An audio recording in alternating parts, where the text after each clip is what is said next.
A very good evening to everyone. My name is Tan Pei Ling. I am from Methodist Girls' School, Penang, Malaysia. Today, I'm presenting to you the insight into pupils' errors in solving problems involving calendar dates through analysis of knowledge states. Firstly, we will look at the concept of calendar date. The calendar date allows us to identify the specific day, to calculate the number of days between two dates, and to find the date after or before a specific period.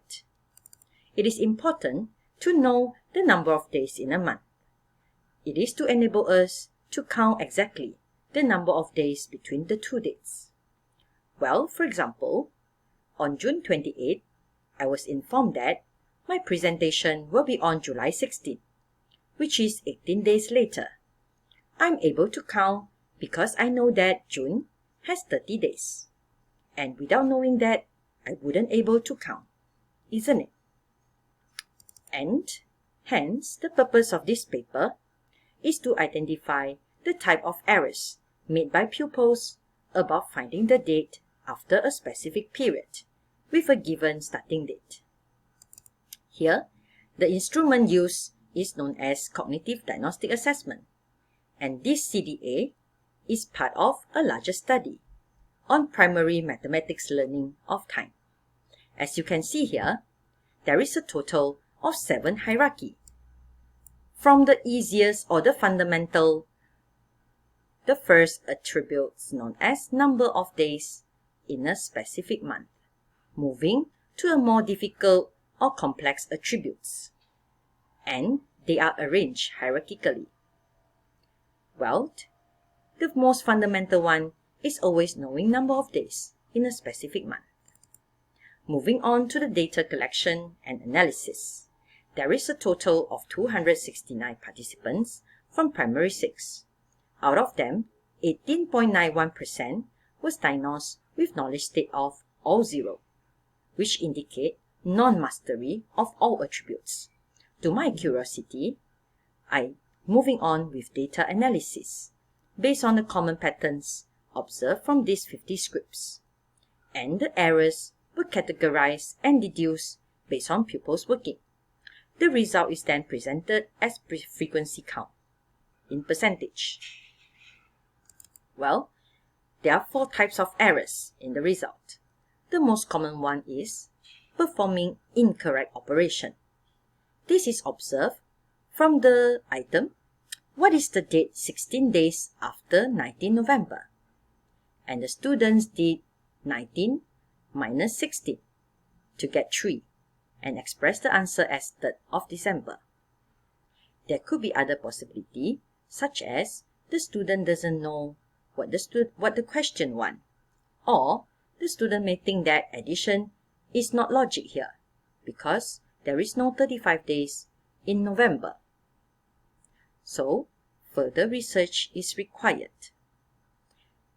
The second most common error is regrouping incorrect number of days into a month.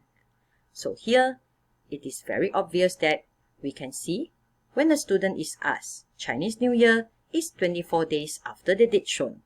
What is the date of Chinese New Year? So the given date was 26 January, and the student regrouped January into 30 days. Well, the third error is including the starting date as 1 day in the duration. So here, the students, when they were asked, what is the date? 10 days after 24th August. And a student counted 24th August itself as the first day of the duration, which is wrong. And the last one is not expressing the final answer in date format. So this is obvious when a student see here, what is the date after 47 days, given 23rd of September. Well, the student just take 47 plus with 23 to give 79, and he stops there. Well, of all these errors identified, I would say that, as a summary, okay, recognizing the potential benefits of using errors as teaching opportunities is indeed helpful to remedial teachers for them to design and adopt various teaching methods to help these students. And from this CDA, this study has identified the 4 types of learning errors from pupils diagnosed with non-mastery knowledge states in calendar dates. So these errors are performing incorrect operation, regrouping incorrect number of days into a month, including a starting date as 1 day in a duration, and not expressing the final answer in a date format. Anyway, this is a preliminary analysis based on deduction of pupils' working.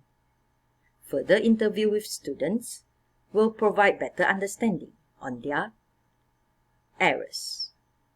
And one of the comment of reviewer state that the item focused too much on memorization. Well, the reason is actually to enable the students to count when they don't have a calendar with them.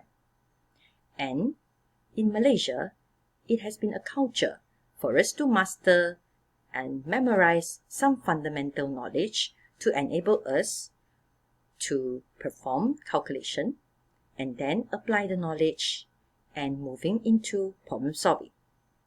Well, for future recommendation, I would suggest that maybe to test the conceptual understanding among these weaker students, we could provide them with calendar so that we can see what will be the outcome. So thank you for staying with me. That's all I have to share today. Thank you.